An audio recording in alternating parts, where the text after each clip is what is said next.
Good evening.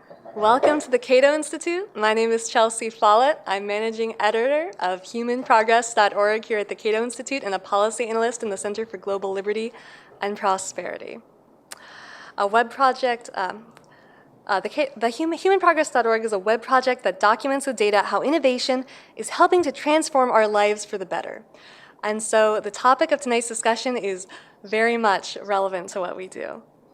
I want to thank everyone in attendance, including online. For those here in person, at this time, please take a moment to silence your phones and other devices. Our event hashtag tonight is Spaceflight Revolution, so please use that on your social media posts. I'm delighted to host this book forum for Dr. Robert Zubrin. His new work is entitled The Case for Space, How the Revolution in Spaceflight Opens Up a Future of Limitless Possibility. This book tells the amazing, true story of how hard-driving, entrepreneurial ventures such as SpaceX and Blue Origin have accomplished what was previously thought of only as a capability of major power governments, space exploration. He contends that private sector competition will bring down the cost of space launches and in-space technology and shows how those trends are already underway. As space exploration increasingly becomes the domain of private companies and private citizens, humanity may be on the verge of a revolution in spaceflight. Robert makes the case in great technological detail for how humanity might further space exploration, but he also makes the case for why humanity should venture into space, not just for the knowledge that we might gain and for the challenge, but to ensure our survival and protect our freedom and our future.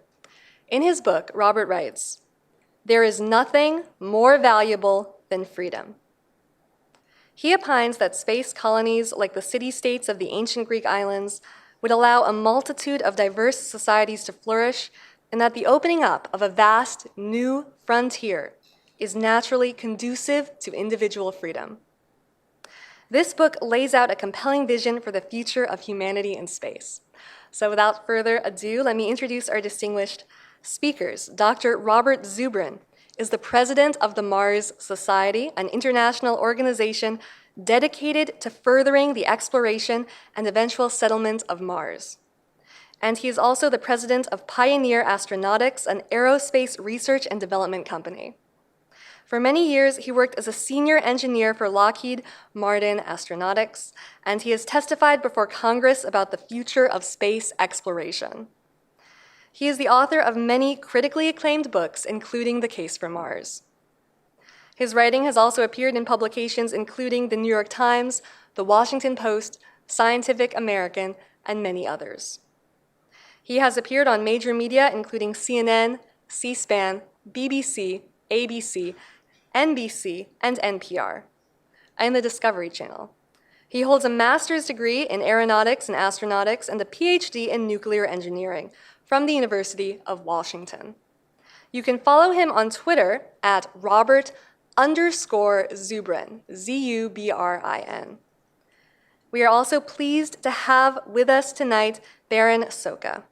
Berin is the president of TechFreedom, a think tank focused on technology policy. Previously, he was a senior fellow and the director of the Center for Internet Freedom at the Progress and Freedom Foundation. Before that, he practiced law, advising clients on regulations affecting the internet and telecommunications industries. Szóka received his bachelor's degree in economics from Duke University and his Juris Doctor from the University of Virginia School of Law, where he served as submissions editor of the Virginia Journal of Law and Technology. He is admitted to practice law in the District of Columbia, and you can follow him on Twitter at Berin Szóka, that is BERINSZOKA. Robert will now present on his book for around 30 minutes, and then Berin will comment on it for another 15 minutes or so, and we will then open up to questions from all of you in the audience, including our online audience. And afterwards, there will be a drinks reception, and you will have the opportunity to purchase this wonderful book in the lobby and perhaps get it signed by the author.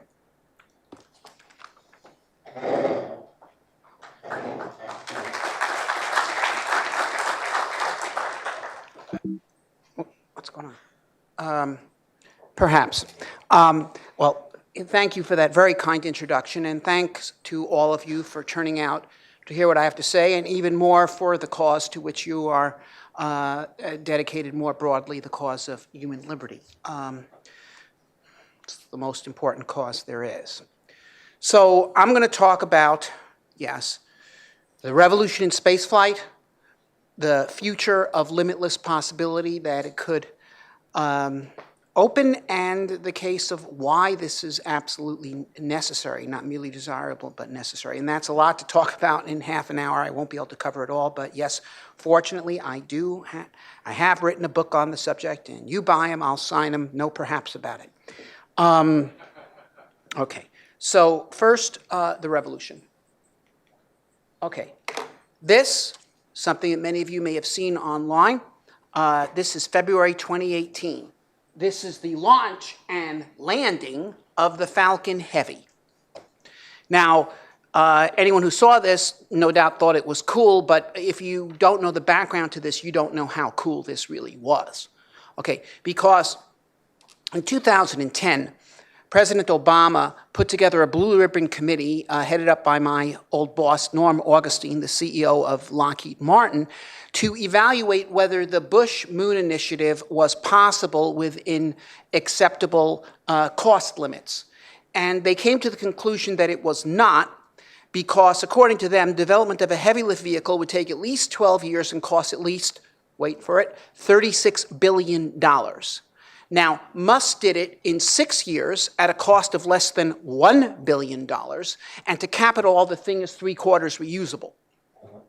So this was just a shot heard round the world. This is Sputnik, okay? And what he had done was not merely introduce a very desirable aerospace system, but he had proven a principle, as Chelsea said, that it is possible for a well-led entrepreneurial team to do things in a third the time at less than a tenth the cost of things that previously it was thought that only the governments of major powers could do, and not only that, do things that they could not do at all, despite 60 years of trying, okay? And with that, he has set off an international space race. Now, it had already been ginned up by his earlier successes. You have Blue Origin, the Jeff Bezos company, a Virgin Galactic, the Richard Branson company, but even companies led not by billionaires with discretionary cash in order to become immortal through historic achievement, but even by working engineers with no more means than most middle-class people who've managed to get investment. Okay, so this is Rocket Lab, New Zealand company, founded by a working engineer, mobilized $300 million in investment, and they have reached orbit. Okay, this is not science fiction flakes. This is real stuff. It's really happening. New Zealand has reached orbit, not through its government. It has no space program, but through the initiative of private citizen and investors. Okay, and because this race has been unleashed, this is going to be self-driving. First of all, Musk himself is remarkable. Okay, even as he has reduced the cost of space launch by a factor of 5. That is, the cost of space launch went down a lot from Sputnik through the Apollo landing as we became competent in the various space flight technologies and pretty much developed a whole bag of tricks during that 12 years of the initial space race. Okay, and that was done by the governments, no two ways about it. But they were serious, they got the job done, and they reduced the price of space launch from, millions of dollars a kilogram to $10,000 a kilogram. But there it stayed for 40 years until 2009, flatlined. But between 2009 and now, in the last 10 years, it's fallen from 10,000 a kilogram to 2,000 a kilogram. But Musk is even trying to make that obsolete. Okay, he's working on a new propulsion launch system called Starship, which we'll talk about a little, which will be fully reusable and will knock down the cost of space launch by another factor of 3. So we're headed towards $700 a kilogram, or even $500 a kilogram. And the cheaper launch is the more launches there are going to be. That's elementary economics. It's cheaper, more people will do it. Last year, there were about 100 satellite launches in the whole world. SpaceX got 24 of them. They got a quarter of the launch. This is a one medium-sized, actually small launch company compared to most launch companies, got a quarter of the world market, and really the majority of the world market that was open for bids, because most of the rest was China or Russia or something. You couldn't compete for it at all.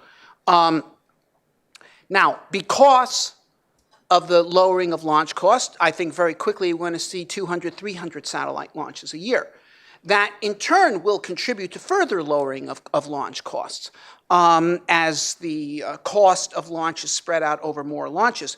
But also, it will contribute to the lowering of spacecraft costs, because they will be being produced in more numbers.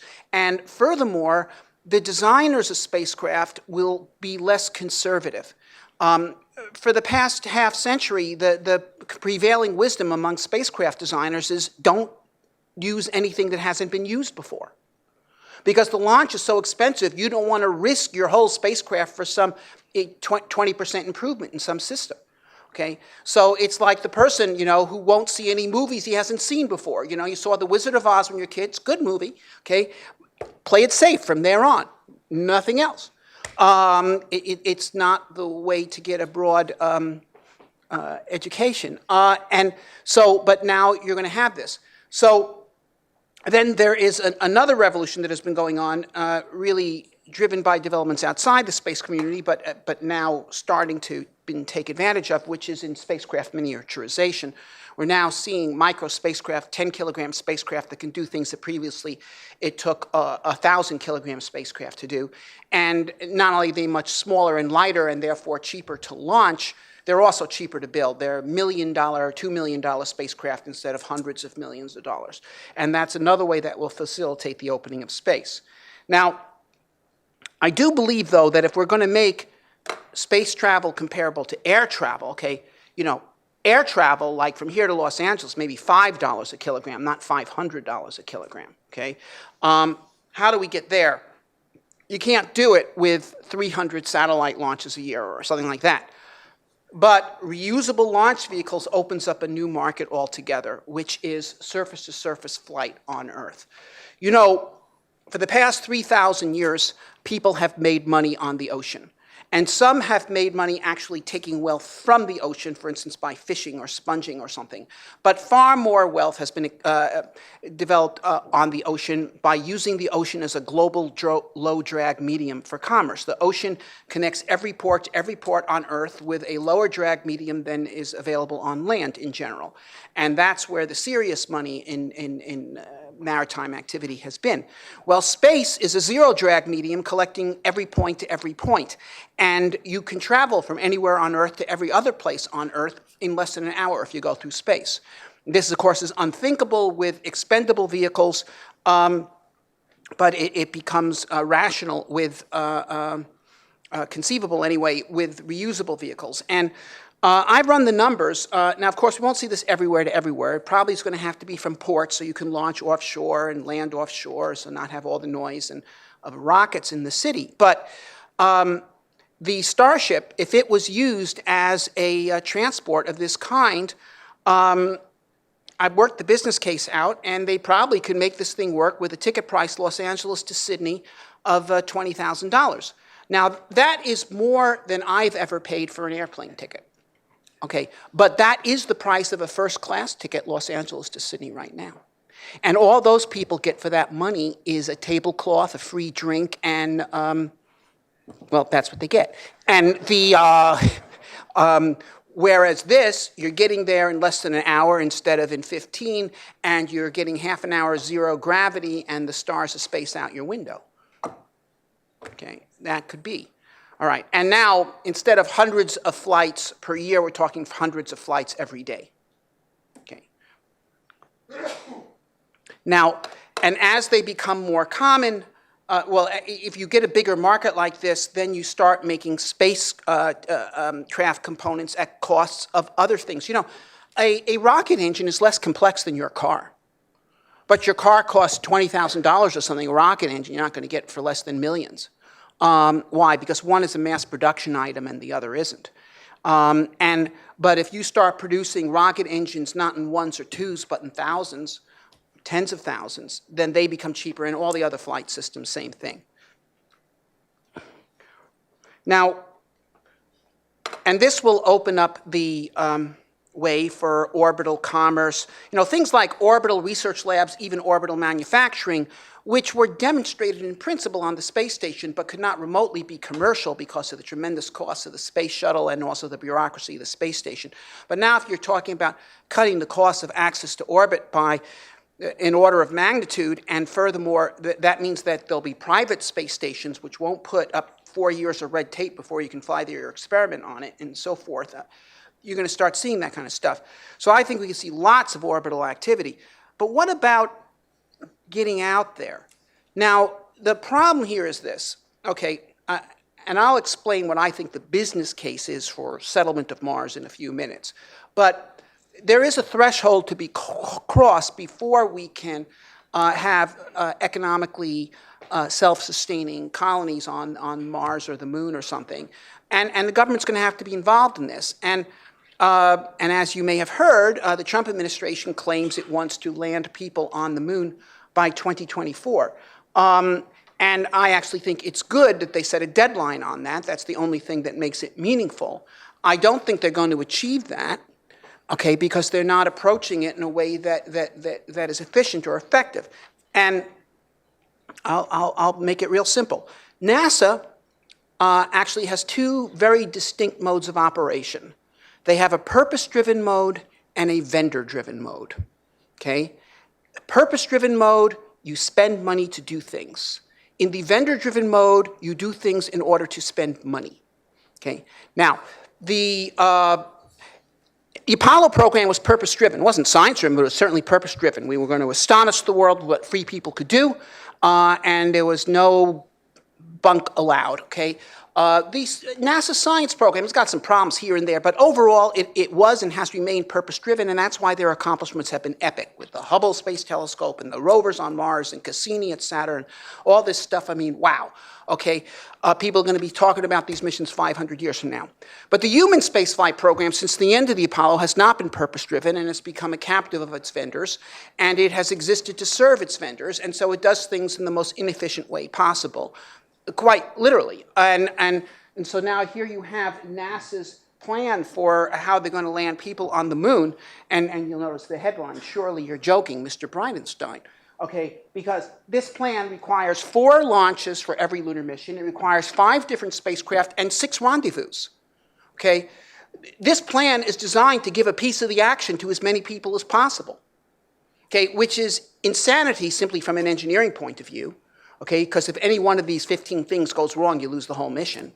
And it means that you have basically no capability at the Moon.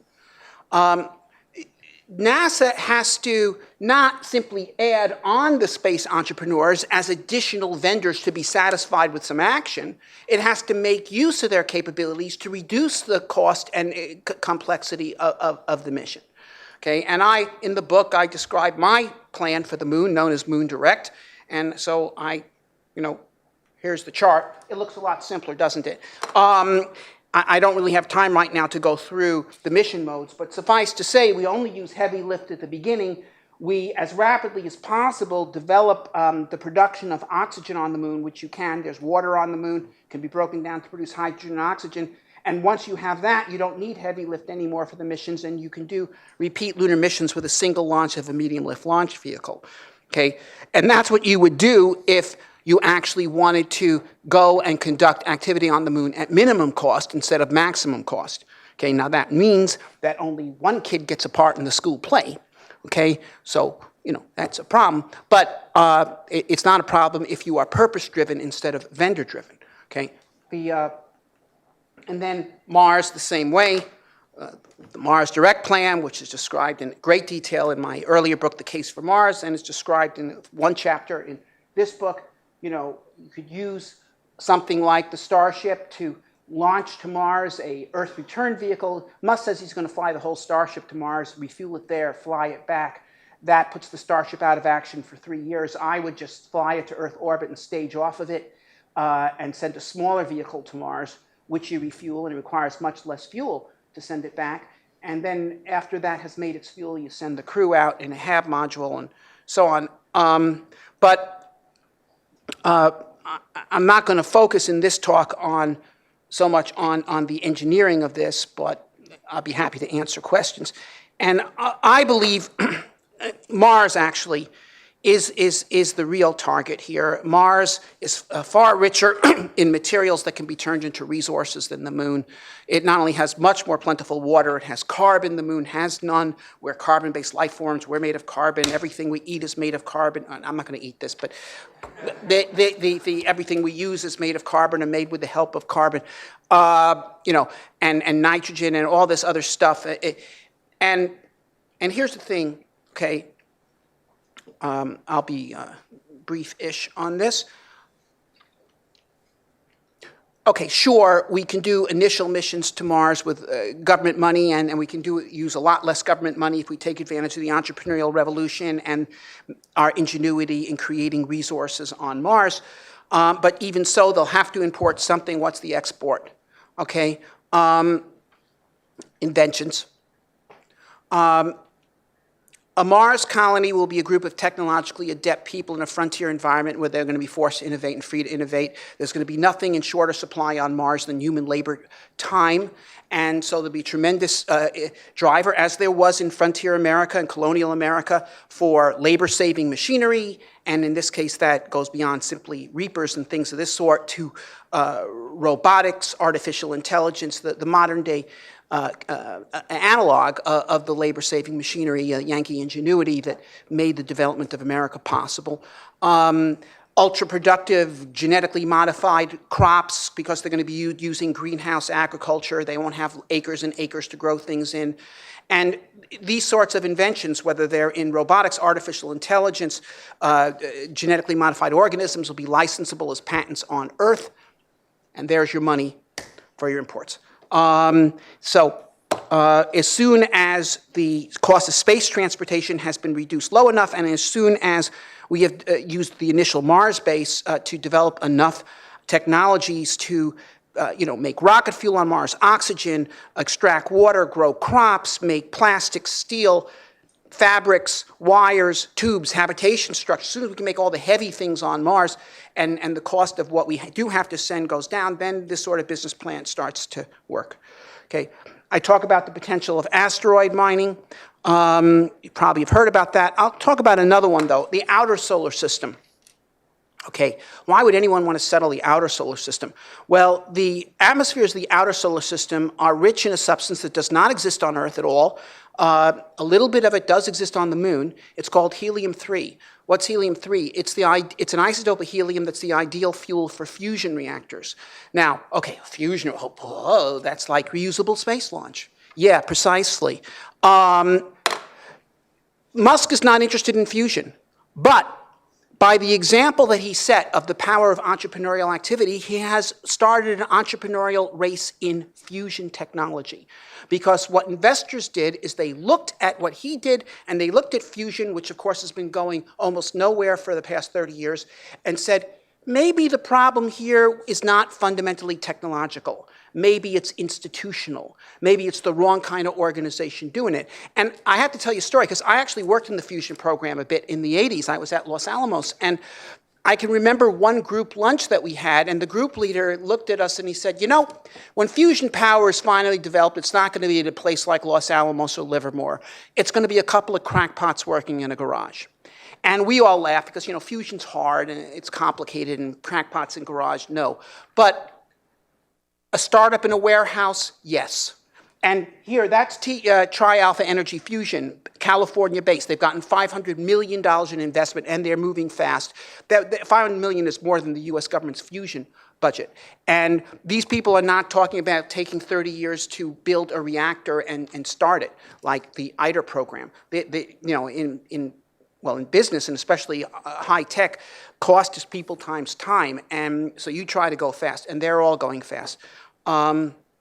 Now, what's so important about fusion? Can't we light light bulbs without fusion? Yeah, you can. It's another way to light light bulbs. That's an important thing. But yes, you could light light bulbs with waterfalls and windmills and natural gas and coal and solar panels and what have you. But fusion is not just an additional way to light light bulbs. It's a new kind of energy.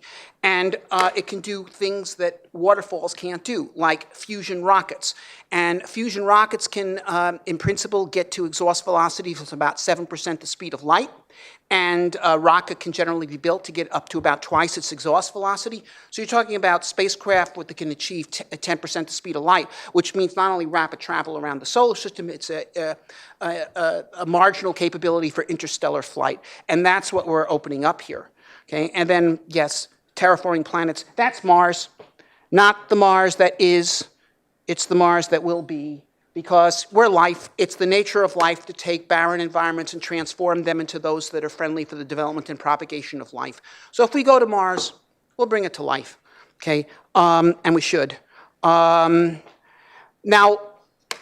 but I do want to spend a little bit of time here talking not about the how and the what, but the why, okay? And in the book, as Chelsea said, I devote a considerable section, yes, for the knowledge, for our survival, for our, the challenge, for our freedom, and for our future. Okay, the knowledge is the part that you do hear about from NASA. They're acquiring incredible knowledge with the space telescopes and the landers on Mars. And, you know, historically, most of our knowledge of physics actually has come from astronomy. And the reason for that is the universe is the biggest lab there is. And, you know, so, sure. And, you know, there's Sarah Seeger, presenting the results of the Kepler Space Telescope mission just a year ago. 1 in 5 stars harbors an Earth-sized planet in its habitable zone. That's incredible. And there it is. And one could go on that vein, but actually that's the one that NASA has made its point about. And they also talk a little bit about this. You know, the thing you need to know about the Earth is it's in space. And everything in space is moving around, and they're crashing into each other from time to time. And these crashes can be inconvenient to life on these planets. And of course, we've had a number of famous mass extinctions on the Earth. But did you know that last December 18th, we had a 150 kiloton impact over the Bering Sea? Kapow! And that's 10 times the Hiroshima bomb. This stuff is flying around, and as Carl Sagan used to say, all species either become spacefaring or extinct. And we go into space, we can take control of this flight traffic. I'm not in sympathy at all with the argument that we need to go into space so that when the Earth is destroyed, there'll be survivors somewhere else. I find that argument repugnant. We're not going into space to desert the Earth. We're going to space to protect the Earth. We become spacefaring. We can control our environment, which is space. Okay. Challenge, yes. Here is a graph of science graduates in the US, 1960 to 1970. The Apollo years, it triples, then it flatlines as soon as that program ended. Because youth loves adventure. A bold space program makes science the great adventure. And the scientists, engineers, doctors, technological entrepreneurs, inventors were produced by millions as a result of Apollo. And we're getting the benefit of that today. But I want to talk about an issue which I know is very dear to Chelsea's heart and very dear to mine, and which I address at great length in one of my other books called Merchants of Despair. And the merchants of despair are the people who say there are limited resources, okay? And it would be a cause for despair, and it's a cause for destruction. I mean, what is the greatest threat that humanity faces today? Is it climate change? Is it overpopulation, resource exhaustion, or even asteroid impact? Were any of those things the cause of the great disasters of the 20th century? No. The great disasters of the 20th century were caused by one thing, which was bad ideas. And in particular, one bad idea, which is that there isn't enough to go around. And so we have to kill each other to get it. I mean, here you go. You see that book, Germany and the Next War? 1912, Friedrich von Bernhardi, chief intellectual of the German General Staff, writes that book. It's an international bestseller. The original's in German.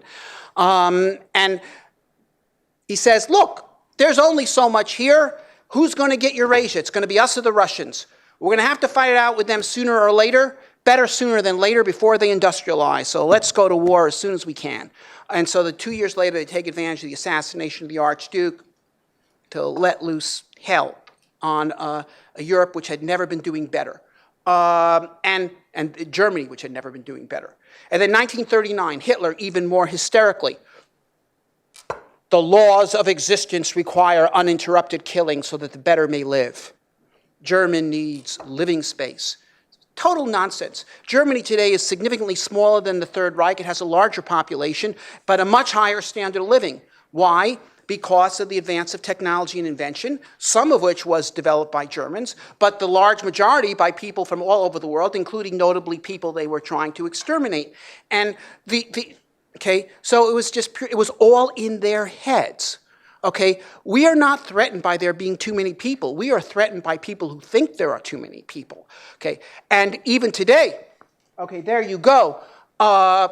I happen to know, and I'm sure people here know them too, there are people in this town in positions of responsibility in the national security establishment who believe that war with China is inevitable.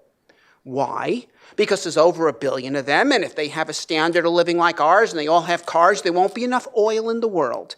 And you can bet there are people in Beijing looking at this same issue from the other side of the chessboard who think exactly the same thing from the other side's point of view. And if these sorts of ideas are allowed to prevail, there will be war, and there'll be far more destruction than the 2 previous world wars because we have much more effective weaponry. Now, this idea is nonsensical, okay? Just to, take a look, okay? Here's your refutation of Malthus, okay? Here's the world population. Here's GDP per capita, okay? Directly contrary to Malthus, as the population of the world has gone up, the standard of living has gone up, okay? It's not an accident. It's causal, okay? Because what causes standard of living? Productivity.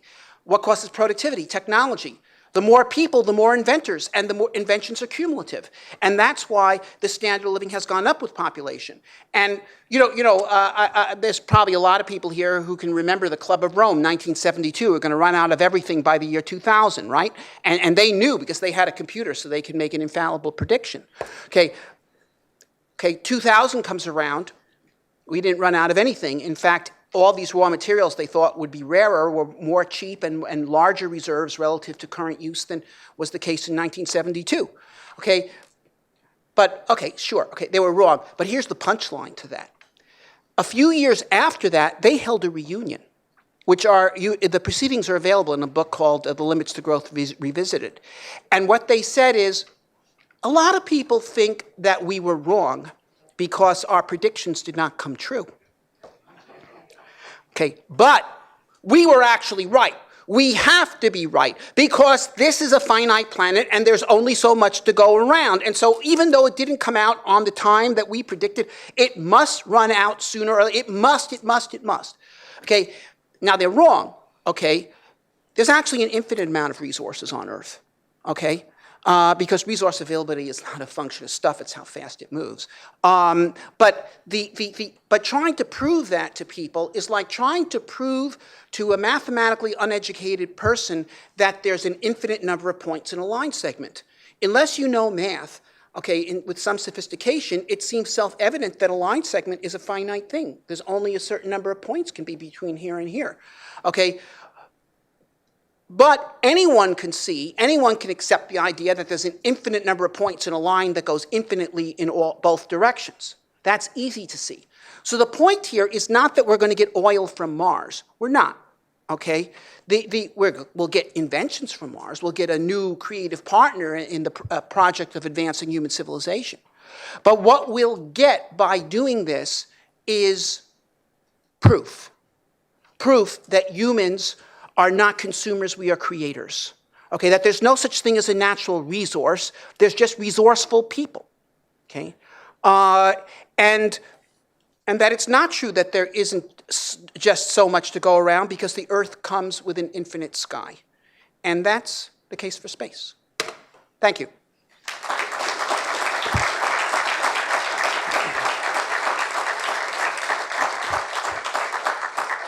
So I'd be delighted to, well, no, we don't get questions yet. He gets to say some stuff, and then we will take questions. Thanks. It's really an honor to be here. Dr. Zubrin's book, The Case for Mars, really inspired me in a very profound way when I read it in 2004. If you can remember that moment, Burt Rutan had just won the X Prize for becoming the first person to send a reusable vehicle with a person in it into space twice in 2 weeks.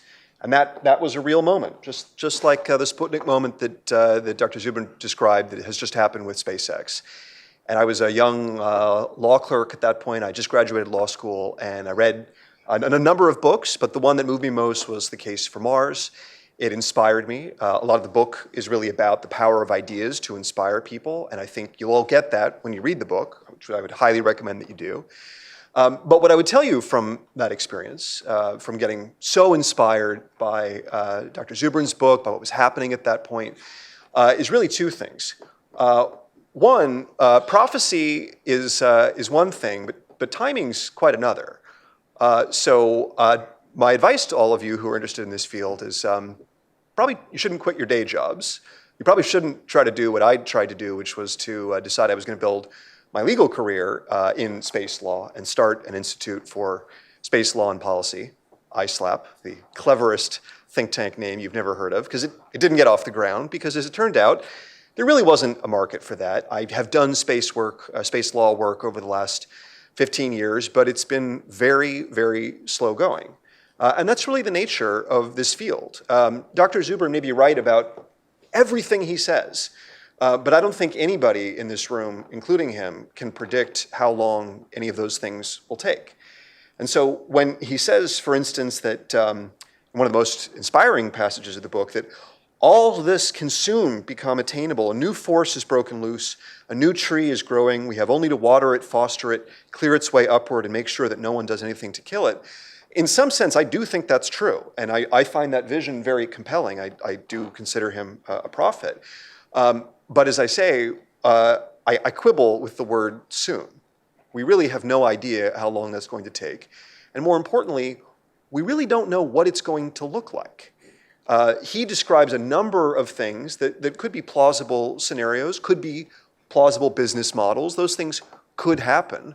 But if I have gotten to learn one thing about technology policy over the last 15 years of working in the field, it's that the most fundamental thing for us to understand is just how little we can imagine about the future. The future really is an unknowable place, and there will be an infinite number of challenges to overcome. We don't know how long it will take people to do those things, and we don't know critically which things will actually make money.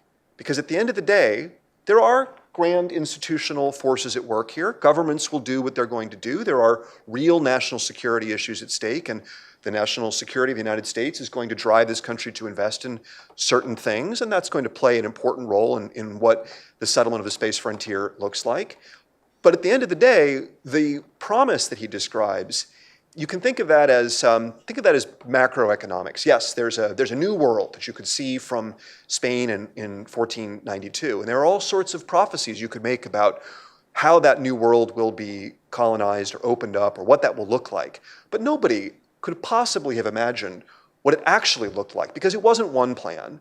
It was a countless, endless array of plans, of iteration. And he knows that, right? I'm not saying that he's trying to design a single top-down technocratic future, but he is an engineer. And that mentality is hard to break, and it pops up throughout the book. He's got particular plans that he's particularly excited about, and I hope that they come true. But I don't think that we're going to get to space in any sort of clear path. I don't think there is any bridge from here to there. There's not a single there. The settlement of the space frontier, the thing that I've been engaged in my own way for much of the last 15 years through the Space Frontier Foundation, of which I was on the board and served as chairman, right? Fundamentally, at its best, I think it really ought to be about, at the same time, excitement about what the future could look like, but at the same time, a kind of humility. And as he said, Julian Simon was right, the ultimate resource really is human ingenuity, and the resources of space are really only there for what we make of them. We'll see what happens of them. I just caution everyone in reading the book and in thinking about this, not to fall prey to the particular obsession that people have with one way of doing something, the idea that Mars is our future and it's the terraforming of Mars that's going to happen, because it creates a kind of confirmation bias. If you start from that premise, you end up reasoning backwards. And this comes out across pretty clearly in certain parts of the book, and you've heard some of this tonight, that Mars is a world of great possibility. I do believe you're right, that in the grand sense of history, the future of human civilization will in large part lie on that planet, just as it will in the asteroid belt. But the question of what is the business model, what are the economics that will actually make that sustainable, is a fundamentally impossible question to answer today. You can't simply say, well, people will figure things out and that will drive innovation and that will support the business model. In some sense, that may be true over the course of hundreds of years, sure. But what will actually sustain development step by step, quarter by quarter, as companies have to justify the decisions they're making, is marginal cost and marginal revenue. It's the same economics that has driven our economy today and will always drive our economy, right? People have to close their business cases. And the challenges in doing that are really quite considerable. I'm a lawyer. I'm not an engineer. I don't have a degree in nuclear physics.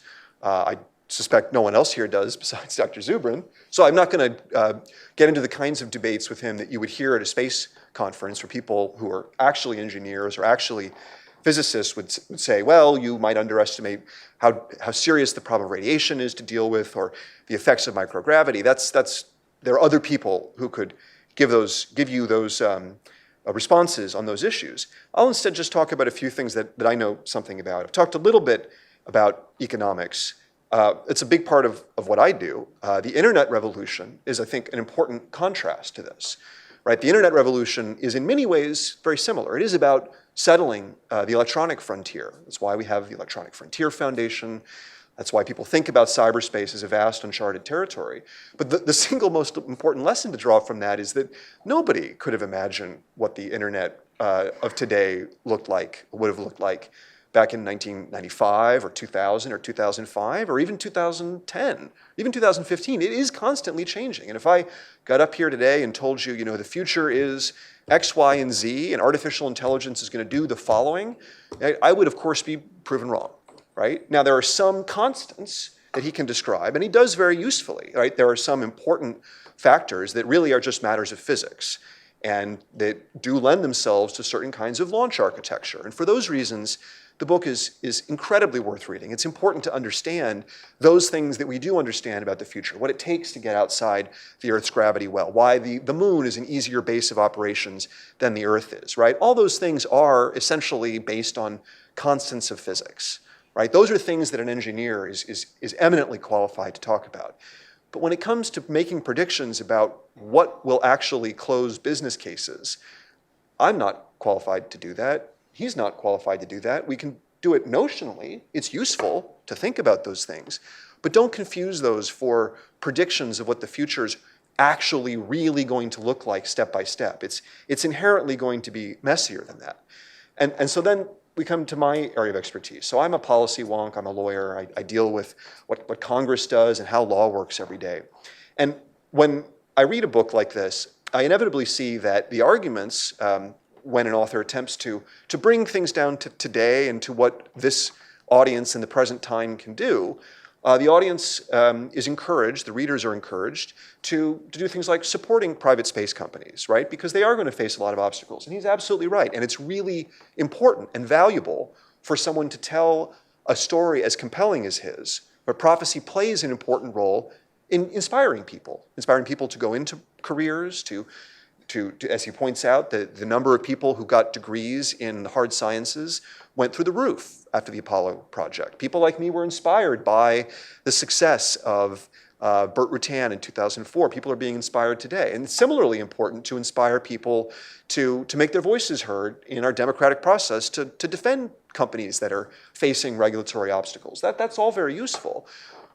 But then it comes to the actual exact policy issues and what exactly is it we can do? Now, once again, I agree with him about his suggestions for the most part. He's absolutely right that the way that the government buys services today on a cost-plus basis completely skews the way that procurement works. It skews the nature of the space economy. Changing that would make a big difference. I absolutely agree. It's not the silver bullet that's somehow going to radically, instantly change the market. It will make a difference, an important difference on the margin, but that alone is not going to make private sector business cases close.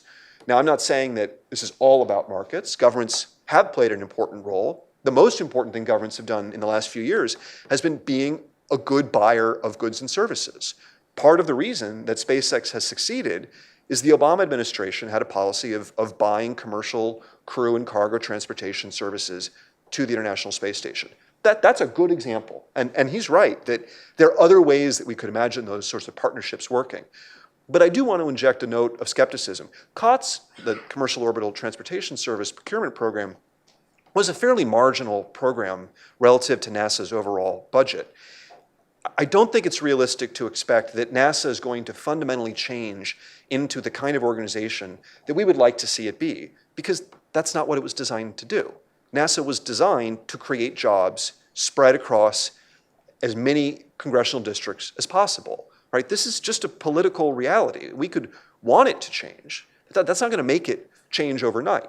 So while government can play a role here in being helpful, I think it's a mistake to expect too much from government. So similarly, yes, NASA buying or having a better plan for how to get to the moon would make a difference. But fundamentally, my concern is if what we get is a repeat of the Apollo program, where we ultimately go and have what we in the space world call flags and footprints, we get excitement out of that, and that has some value. But what really matters is jump-starting a sustainable private sector presence where people can make money on a regular basis. And he does describe some scenarios where that could happen. But some of those scenarios really involve some pretty significant assumptions about what might happen in the future. Fusion, the kind of fusion that you would do with helium-3 from the moon, eventually, I'm sure, will happen if people can solve the problems of basic physics. But these are very difficult problems. And I think they're significantly more difficult problems than the problems that SpaceX faced in trying to lower launch costs. So to say that this is all going to happen once fusion is developed on Earth and it's somehow going to just spark a revolution that settles the space frontier, I think underestimates how difficult these problems are and how long it takes to solve them. But let me turn to law, and this is where I think I have the most to offer. There is, as I said, there's a kind of confirmation bias in any sort of prophecy. People look for things that they think will make their prophecy come true. It might be fusion.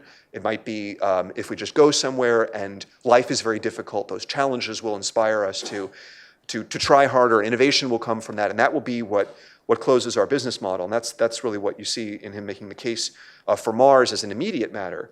But then he says another option is simply selling land. Just as during the settlement of the American West, undeveloped land can have speculative value based on its future prospects for development, with the highest prices obtained for parcels close to a settled base, transportation route, or actual or potential power source, or otherwise rich in identifiable resources. This is a very common way of thinking among people in the space movement. I dare say that the vast majority of people who, like me, really want to see the space frontier opened believe one version of this. They say, well, this is how we open the American West, and if we just did this, this would create the capital needed to invest in space, and that would be what opens the space frontier. Well, I'm here to tell you for a few reasons that's not going to happen, and it would be a bad idea if it did. So to start with, this is clearly prohibited by the Outer Space Treaty of 1967. This is essentially the constitutional law of space, which prohibits territorial appropriation in space. Now, you might say, well, let's junk that. Let's just start something new. Let's pull out. It doesn't serve our interests. I actually think it does. And I think it's really ironic that libertarians tend to be the ones arguing that we should somehow start over in space law, because what they're really arguing for is the extension of national sovereignty, of territorial claims, and of the nation-state system into space. Right? That's what the Outer Space Treaty of 1967 prevented. It's why we haven't seen fights over land on the moon or in other places, because the Outer Space Treaty recognizes that you can put all the little landers you want. You have no rights once you do that other than to the safety and security of your facilities. right? So what the Outer Space Treaty does recognize is the basis for the only property right that I think you fundamentally need in space, which is the right to non-interference, right? That's the most fundamental sort of property. It means that if you're doing something, people can't interfere with you, right? That's how you get, if you want to do mining rights, that's how you get security in your operations. That's very consistent with the Outer Space Treaty. Claiming vast swaths of territory and saying you're going to sell them off to the highest bidder is one, illegal today. Two, would require extending the nation-state system into space. And three, inevitably result in multiple countries claiming to do exactly the same thing. Now, if you think that that's going to generate enormous revenues because people are going to want to buy those parcels of land when multiple countries could essentially be selling the same systems, I can tell you that I've been working in this field now for 15 years, and I've never seen any economic model that justifies any of that, other than people making just simple assumptions about what the value of land ought to be. So I don't think it's going to happen. I don't think it would be a good idea if it did, and I can talk more about this. But there's another area where this comes up, and here I'm potentially more in agreement, although this is an important and more subtle legal issue, the issue of asteroid mining. So he has a chapter on Mars and another chapter on asteroid mining. There are companies today who are in the early stages of developing asteroid mining technologies and who are planning to actually survey potentially mineable asteroids throughout the solar system. And the question is, what are their legal rights? Well, I've already mentioned to you that the Outer Space Treaty already recognizes that if they're in operations on a current asteroid, they have very clear rights under the treaty, and the United States should defend those. And in fact, in 2015, Congress passed legislation to recognize their right to non-interference and to recognize their right to ownership of extracted resources. Right? That's a precedent that was set by the United States and the Russians, extracting resources from the moon, bringing them back, gifting those resources, and selling them. Those are the basics of property rights.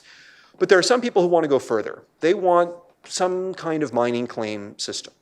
And here there's a really important distinction that lawyers would draw.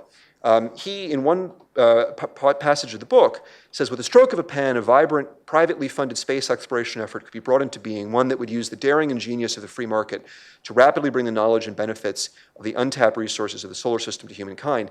And then what he describes is a mining patent system granted to those who've surveyed an asteroid with some degree of fidelity so that such claims would be tradable today on the basis of their future speculative worth and could be used to privately finance robotic mining survey probes in the future and enforceable by the US system of essentially not recognizing people who don't obey those systems and imposing punitive tariffs and so on.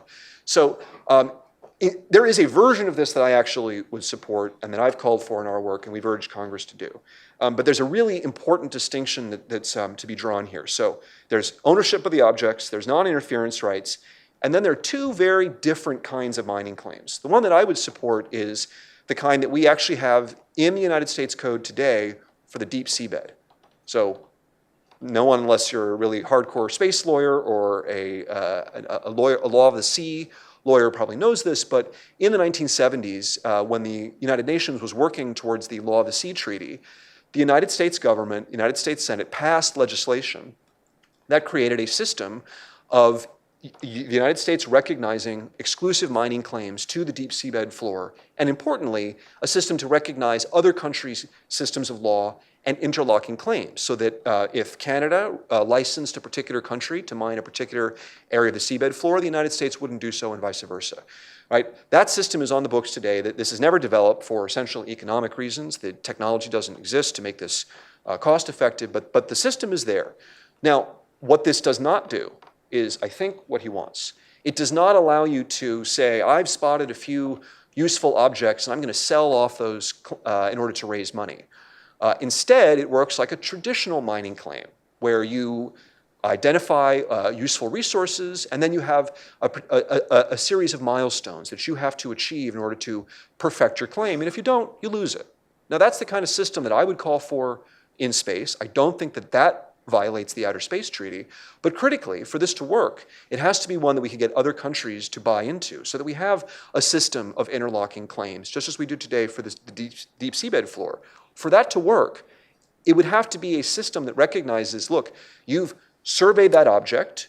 Maybe you've launched a mission to that object, and what the mining claim does is prevent someone else from, let us say, launching another mission in the intervening period to go mine that very same object. That's the sort of mining claim system that I think could be useful. It's not going to let you raise capital just based on the prospect of that, but it will defend your claim against interference, right? That's the kind of distinction that lawyers would draw here. So let me just close by saying that I, again, find the book very inspiring. I think it's an even better book than The Case for Mars, precisely because it's not so fixed on one destination. And I think, Dr. Zubrin, if I may, I think your thinking has evolved in a more dynamist way. I think you are, in a way, less technocratic than you were in 2000. When did you write The Case for Mars? 96. 96, right? So we've seen more. We know that there are more ways of doing things today. For all those reasons, I would encourage everyone to read the book. It's a wonderful introduction to the state of the art, to what companies are doing today. But when you do that, and you start thinking about, well, what are the next steps? And what is it you should do, especially those of you who work in policy in Washington?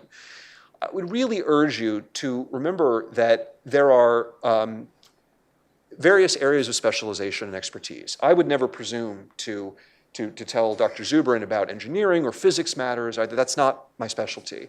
But there are also economists that you would probably want to consult with on the feasibility of the business models that he's describing. And there are lawyers who've spent their careers working through these hard issues of governance, right? Those are if you're going to get into this field, don't just read the prophets who excite you with the vision of the future and all the wonder that could be. You have to cast a wide net and understand that anyone who's engaged in prophecy necessarily falls prey to that sort of confirmation bias.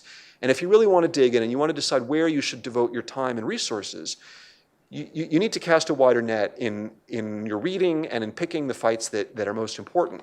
And to me, today, the fight that is most important is one that's not even mentioned in his book, which is that at the same time that people on this side of the debate are talking about how we ought to have property rights in space, so we can sell off pieces of land and so on, there is a movement in the space law community underway right now to make it impossible to do even the things that I've described to you today as being recognized under existing international law for space. That is to say, there are people who want to revive the Moon Agreement, which essentially enforced a kind of socialism in space. Those are the fights that we should be having, right? Instead of us fighting over what the Outer Space Treaty does and doesn't permit, over what kind of property rights we should have, we ought to recognize that there are very real threats today that really could hold us back from doing the sorts of things that we all want to see happen. And those are the policy fights that we should be most focused on. So with that, I'll be happy to join Dr. Zubrin in taking questions. Thank you.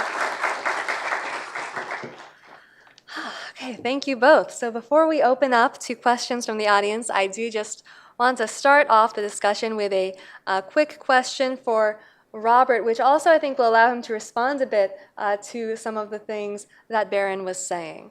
So Robert, in the book, many of the projects that you discuss are long-term, ambitious undertakings. What do you think are some advances that we might realistically expect to see within, say, the next 5 to 10 years? Well, okay, now once again, I'm not engaged in, prophecy. I mean, I'm not, Greta Thunberg or something. I can see the future. But I am trying to show possibilities. I am trying to show, in a general sense, how this open future could be created. And for sure, not all of the ideas for business that I laid out will turn out to work. I think some will. I don't know which ones.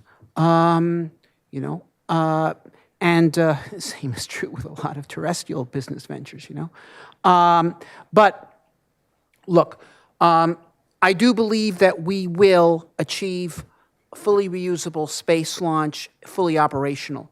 Now, of course, the most likely candidate for that right now is Musk, but it might not be him. Musk is a risk taker.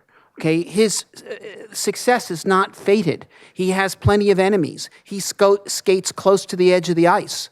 He could do something really stupid and get himself locked up on securities violations or something. I mean, you know, like, if you follow him carefully, you be aware of some things of this sort.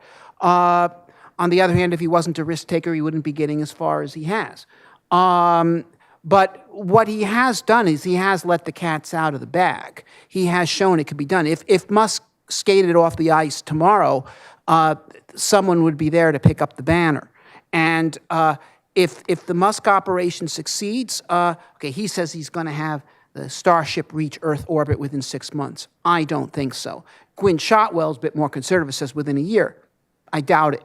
2 years, I think highly probable. 4 years, for sure. And in the larger scheme of things, does it really matter whether it's in 6 months or 3 years that they succeed in knocking the cost of space launch down to $500 a kilogram? And, you know, and it is a sure thing that will open up whole new layers of space enterprise. Now, what, you know, it is, I mean, I say in the book, I think orbital research labs are better than orbital manufacturing because what they ship back down is data instead of product, and it's easier to do. But, you know, who knows? But clearly things are opening up here. So yes, I do think we'll see before 2030 fully reusable space launch. I do think that if we see fully reusable space launch before 2024, which I think is highly possible, we could see humans on Mars before 2030. I think that one of these fusion startups, and I can't tell you which one, but there's a whole raft of them. You know, there's 8 of them in the book. They're popping up all over the place. Which one will succeed? I don't know. Okay, but that's why I named a bunch. But I think that we'll see fusion ignition before 2030 as a result of this burst of activity. So I think we're about to see some remarkable stuff. And I think also, just to be clear, I picked the example of fusion because it's one I'm very familiar with and think a lot about because I used to work in it. But the idea that a entrepreneurial space company should invent and achieve reusable space launch as an example that has ignited a fusion entrepreneurial revolution, I think that will have impacts in other fields that I don't follow, okay? Because, you know, Musk doesn't have nothing to do, he never talks about fusion, he's into solar energy, okay? So it was just the example that set that effect off. So there's going to be other examples where people are going to look at problems that they thought were intractable and say, maybe it can be done, you know? Instead of, if we could put a man on the moon, why can't we X? If we can have reusable space launch done by entrepreneurs, why can't we X? Thank you. All right. Just briefly say that in terms of prediction here, the way that I think about this is that reusable space launch and launch costs are similar to broadband and to broadband speeds in terms of enabling innovation across the ecosystem. And so just to be clear about my point here, I think the book is strongest when you describe the revolution in launch and lowering of launch costs. And that's like saying, you know, broadband is being deployed, we have new technologies coming around, and then the important point is we don't know what the rest of the ecosystem will look like, and that's where I just urge caution to people in predicting what it will look like, how fast it will develop. Some areas will develop much faster than we expect. Some things will come out of the blue. I'm not saying this to be a pessimist. I'm just urging caution in predicting what the second degree effects of the underlying platform will be. Thank you. We don't have much time left, so to have as many questions as possible, we're going to start the Q&A now. Please wait to be called upon. We have microphones waiting. Please, when you are called upon, if you have one, state your name and affiliation at the beginning of your question. That would be most welcome. And please try to keep your questions as succinct as possible so we can get to as many of you as possible given our limited time. Let's start with the gentleman in the blue shirt toward the front. Thanks. Joe Mascaro, most recently with Planet Labs, which was one of the CubeSat companies that you mentioned. I was really intrigued by the fusion power example. My question is specific to SpaceX and Blue's investment in methane fuels and in situ resource utilization on Mars. If you were to describe this technology terrestrially, it would effectively be carbon capture and sequestration. What kind of parallels do you see between those two technological atmospheric chemistry systems? Well, okay. I became the original champion of methane oxygen propulsion because, first of all, it was the easiest propellant to make on Mars out of local materials. And it's also a pretty good propellant combination for a number of technical reasons. And so I became a champion of it. Musk then, because he wanted to use direct landing, direct return, similarly brought it up. But it has numerous other advantages. It's the second highest exhaust velocity of any realistic chemical propellant. It's much more compact and easier to handle than hydrogen, oxygen. And if you're talking surface-to-surface travel, it's the cheapest propellant combination there is, okay? Methane on an energy basis is like 1/4 the cost of kerosene or something like that. And that starts to matter when you're talking about transport. Now, carbon capture and sequestration, there's two ways to approach it, okay? There's the way that the climate activists talk about, which we've got to sequester the carbon at all costs, and will basically impose a tax on people to make them sequester their carbon. I don't think that will work. I think it's a regressive policy. I think there's productive ways to use carbon. Now, for instance, there's one way that the rate of plant growth on Earth has accelerated by 15% since 1985 because plants know how to use carbon productively, and they do. But that's on land. In the ocean, no, because in the ocean, the limiting ingredient for plant growth, phytoplankton growth, is not CO2, it's trace elements like iron. And I do mention in the book an experiment that was done by a technological entrepreneur named Russ George, where he did it funded by the Haida Indian tribe, who were concerned about the salmon diminishing. They went out into the Northeast Pacific, and 100 tons of iron sulfide they distributed in the ocean. They caused a massive phytoplankton bloom, and the number of salmon that came back tripled. Okay, and because there was plenty of food for the baby salmon out at sea. And, you know, they were denounced by environmentalists because they're making people think that we don't need carbon taxes. But yeah, and, you know, 60% of the surface of the Earth is a desert known as the open ocean. 90% of the productivity of the ocean happens in 10% of the ocean, the continental shelves, upwelling areas, river deltas, places like this. Most of the vast ocean of the world, which is the majority of the world, is no biological productivity at all. If you activated that, even to a modest extent, you could take up all of our carbon emissions and you could sequester it in the form of fish. Okay, which I like. Actually, 3 questions at a time now so that we can get to more people. Let's go with the 2 gentlemen next to each other toward the back and the gentleman in the tie across from them. And we'll do 3 questions in a row. Also, if you're online, you can tweet a question with the hashtag #SpaceflightRevolution, and we'll try to get to those questions as well. Please go. Thank you, Dr. Zubrin. Thank you, Mr. Szóka. I'm a United States presidential candidate from the United States Transhumanist Party. Johan Ben Zion is my name. And our organization, our little policy club, we're really interested in becoming a spacefaring civilization. But people who've written about this in our organization, also they're interested in things like near-Earth industrialization. You mentioned, Mr. Szóka made passing reference to the expense of the Apollo program. It's pushing up to something like $1 trillion for something that was a little bit like a publicity stunt.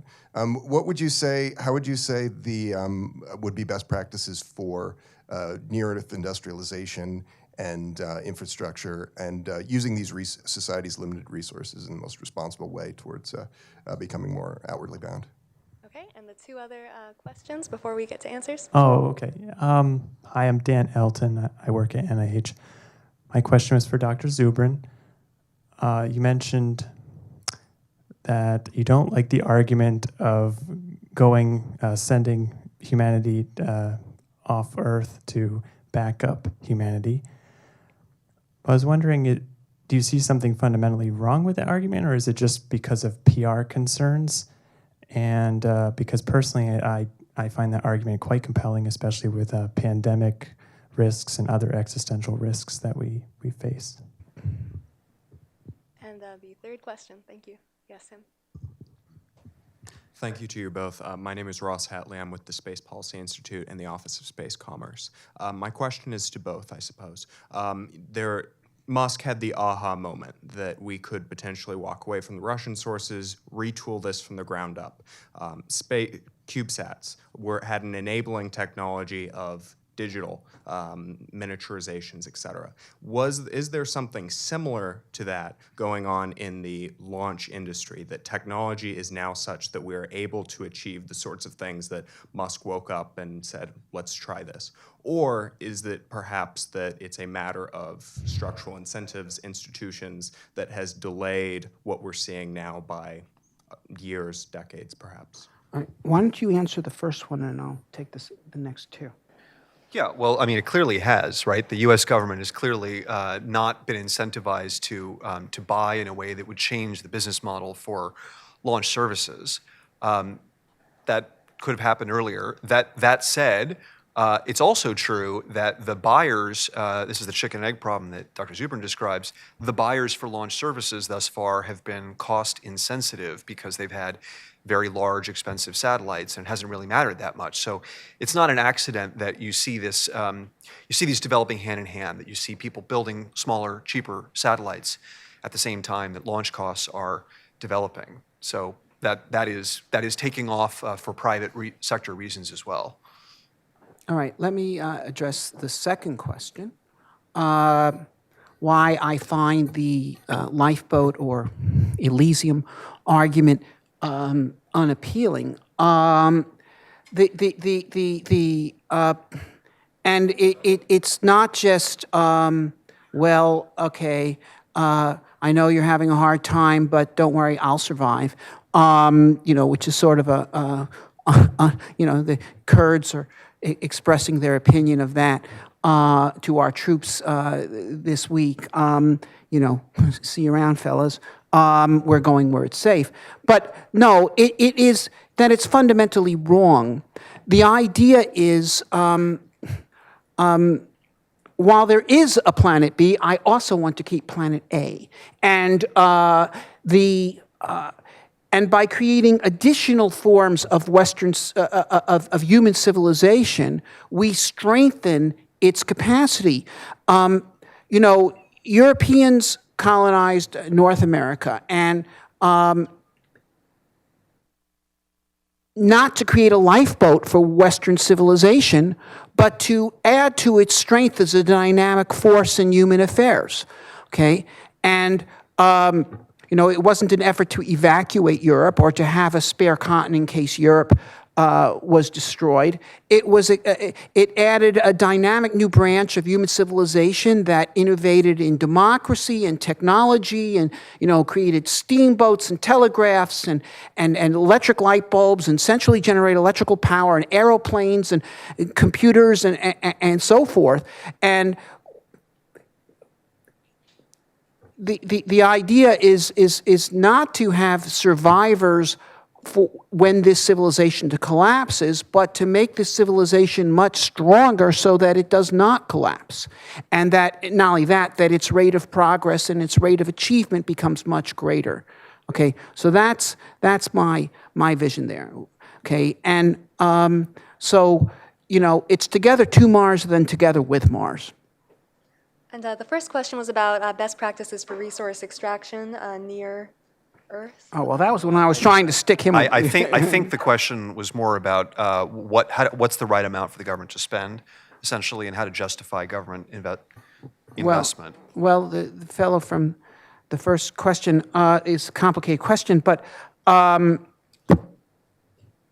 I mean, best practices in the sense we don't want to leave a lot of orbital debris around, so as it makes the Earth orbit a dangerous place for other spacecraft and things of this sort.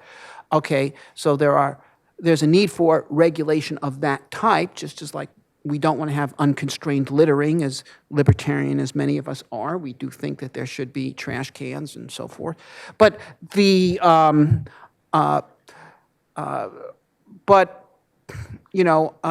well, I state my argument in the book that he countered, but I'll stick by it, that we do need private property rights in space, and therefore we do need national sovereignties in space, because private property only exists in the presence of a government. You own your house because the police agree that you do. Otherwise, a gang of 5 strong men could throw you out of your house. And the idea that, I mean, leave it general, but the idea of that if you survey an asteroid to a particular degree of detail that's specified in a law, that you should be able to establish a claim there, say, good for 99 years, and that you as a prospector could make those claims and then sell those claims. There's plenty of people on Earth who've made money as prospectors who have had no capacity whatsoever to mine their claims. They just go around exploring and they discover where the resources are and they sell the claim. And that's specialization. And right now, we don't have the technical capacity to actually mine asteroids. We do have the capacity to survey them. And that's why I said if we did create a patent office, and the reason why I call it a patent office, see, I'm an inventor. I got some patents, okay? And I can tell you stories about the U.S. Patent Office. I've had plenty of the patent office, okay? But the patent office, the U.S. Patent Office, established by Alexander Hamilton, has been one of the great progressive, and I don't mean the sense of Elizabeth Warren, I mean the sense of human progress, in the sense of Chelsea Follett's idea of progress, the institutions in the world. Because, you know, if you're a Finnish inventor and you invent something, a Finnish patent doesn't do you any good. But you can go to the U.S. Patent Office, you file a patent, and now your intellectual property is worth something. And you can finance your creativity that way by selling your patent, because it actually has value. It's the same thing with copyrights and so forth. And we do need to have private property rights. And I don't think the Outer Space Treaty should just be discarded, because there are provisions in there against, for instance, the deployment of weapons of mass destruction in space that should be preserved. But there are provisions that should be amended. Although I do not believe that a patent office violates the Outer Space Treaty any more than, you know, the U.S. Patent Office does not represent a claim by the United States to the universe of ideas. It represents a place that people can monetize Given ideas. our limited time, I think we do have to let Berin respond to that very briefly, given... Really quickly. I mean, this is the equivalent of me telling you how a nuclear fusion reactor ought to work. I mean, these are hard legal issues, and so when people use the term property rights, they mean a bunch of different things. The first thing he's talking about isn't property rights at all, it's land grants. It's the kind of land grants that the US government gave to the railroads, right? That's completely different from you own your house and nobody can take it from you. You own your house and nobody can take it from you is already in the Outer Space Treaty. You build an object, you build a facility, you build a vehicle, you own those. You can't be interfered with. We have existing precedent that says you own the stuff that you extract. Those are the critical property rights that you need in space. I'm perfectly happy to talk about a system of mining claims, as we discussed, that builds upon that, but it's never going to be the saleable, you can't really do anything about it, but you can sell it off to raise money system that many people want. Those are fundamentally different, and we can have a legal discussion about that in the break if you like. Okay, sounds good. So some healthy disagreement on the details of property rights in space. Let's take 3 more questions in a row like last time.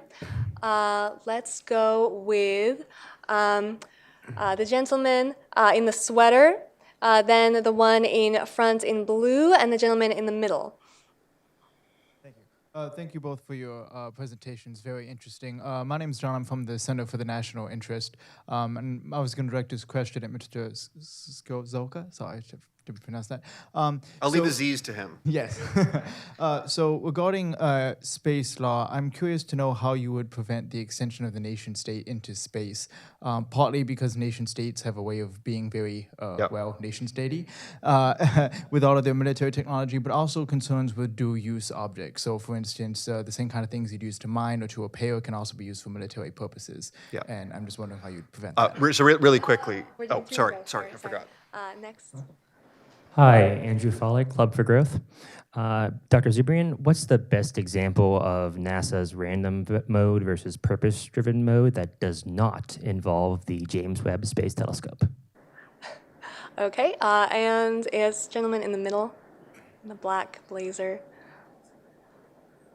Hi, my name is Brandon. I work with the Atlantic Council. And my question is, so you guys have talked a little bit about coordination problems when it comes with asteroid mining. What other sort of governance, coordination, or security problems do you think are the most important for our long-term future? Thank you.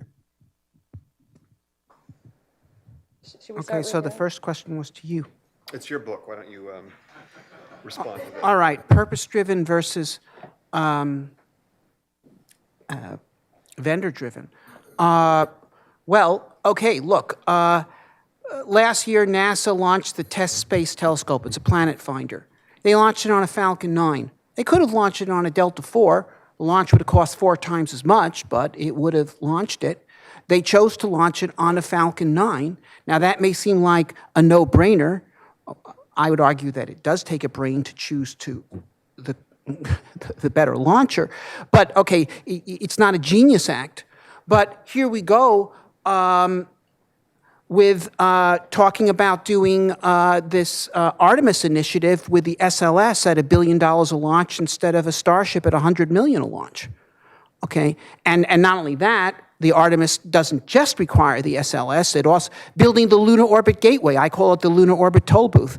They're talking about building a space station in lunar orbit.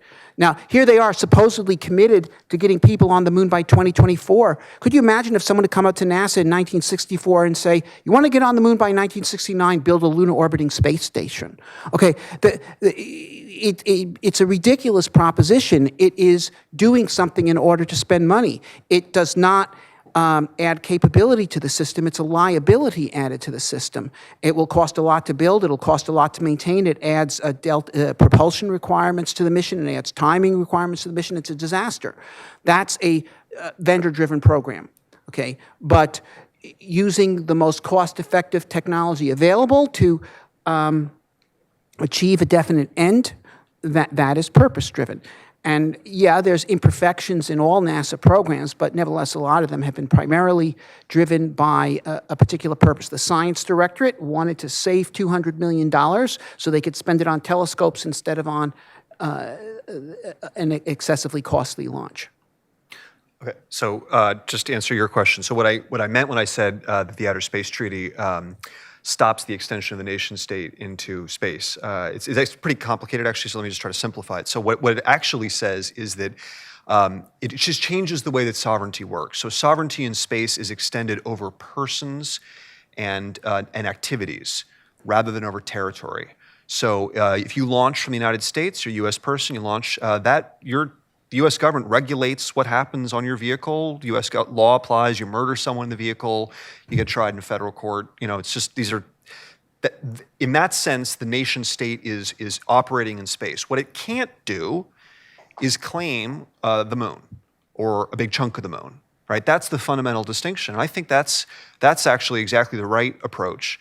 And it does create some difficult questions of governance, like, we're going to have an international tribunal system. This is where I get to do a little prophecy, to mediate claims, because we're going to have more complicated scenarios in the future than we've had under the International Space Station Agreement, where we've just had a contractual deal by which we say, okay, there's a Russian law in one module and European law in another module and so on. That is a big long-term project. And the immediate term project, this is what I told Congress in 2015, what we really need, we talked about the property rights that exist in space. The most important thing is actually tort law. It's what does non-interference actually mean?